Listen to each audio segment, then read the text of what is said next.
World-famous photographer Alfred Stieglitz began making photographs of Georgia OKeeffe in 1917 with an exhibition that included her work at his famous avant-garde gallery, 291.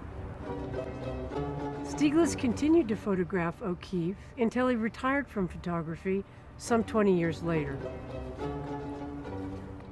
By the time of her death in 1986, OKeeffe had become one of America's best-known artists and had been photographed many times, not only by Stieglitz, but by other important and famous photographers, such as Elliot Porter,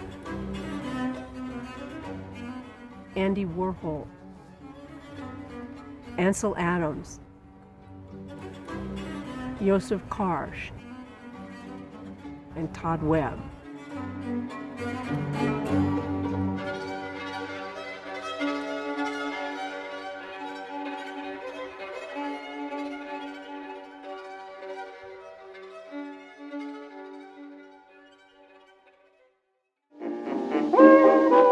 Stieglitz fashioned the first public image of Georgia OKeeffe in the 1910s and 20s, with photographs of her that presented her in the nude or partially clothed, gesturing in front of her work, and thus he conveyed the idea of Georgia OKeeffe as a force of nature. These photographs were exhibited at the Anderson Galleries in New York in 1921, and they encouraged others, especially the New York critics, to interpret her art as a manifestation of her sexual nature. OKeeffe crafted another image of herself in the 1920s because she objected to the idea of herself as a sexualized creature, the public image that Stieglitz had created. She could not openly challenge him at that time. He was the leading voice of authority on modern art in the New York art community.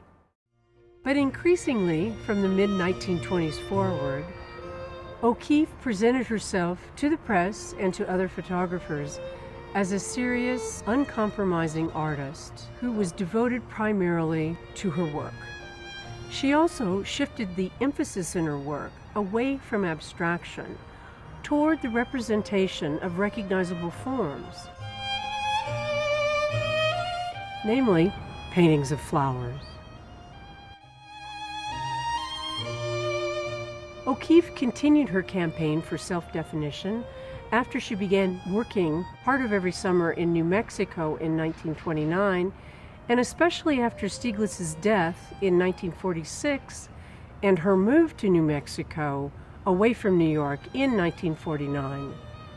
Through the many photographs of OKeeffe that were made from the 1920s through the end of her career, many of which were published in magazines and journals throughout the country, OKeeffe was able to craft an image of herself that was based on her own ideas about herself. Thus she became known as a self-realized, independent pioneer, someone who was able to define herself in her own terms and in her own way. In fact, this is how we know OKeeffe today, and thus the public image she crafted was one that has replaced the public image Stieglitz created in the 1920s.